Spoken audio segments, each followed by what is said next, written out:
تخيل إنك تكون قاعد بتعمل شغل مهم على النت وفجأة رسالة بتقول لك البطاقة خلصت، أو تخيل ليه ده بيحصل فعلا في الحقيقة. أهلا بكم في قناة ليك، والنهاردة هنعرف الإنترنت المحدود مشكلة.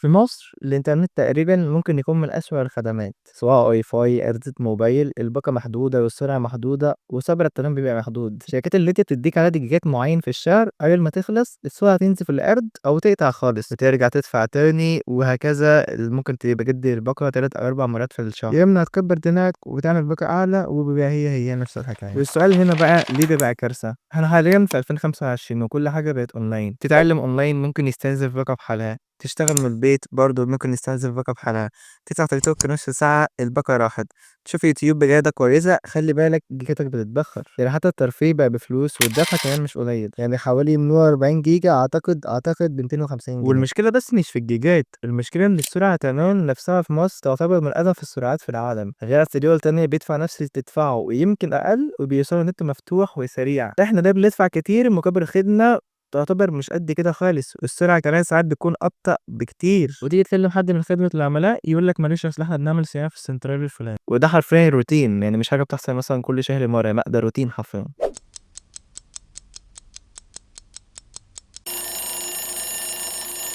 طب زي ما متعودين كل مرة بقول حل، بس الحل هنا مش هيبقى سهل، بس أعتقد مش مستحيل. عارف إن احنا طلعنا قبل كده اتكلمنا ومفيش حد سمع صوتنا، بس إيدنا في إيد بعض مرة تانية وإن شاء الله اللي بنطلبه هيتحقق. اللي من طول ما احنا ساكتين الوضع هيضل على حاله ويمكن يبقى أسوأ كمان. وأنت بقى إيه أكتر موقف حصل لك مع النت في مصر ضايقك؟ وكم مرة بصيت للراوتر كده وتقول له أنا نفسي أنخنقك؟ احكيلي في الكومنتات، وشايف الفيديو مع أي حد شايف إن احنا يستحق إنترنت غير محدود في مصر. والسلام، أنا هلحق أقفل دلوقتي قبل ما الفيديو ده يخلص لي الباقة. السلام عليكم ورحمة الله وبركاته.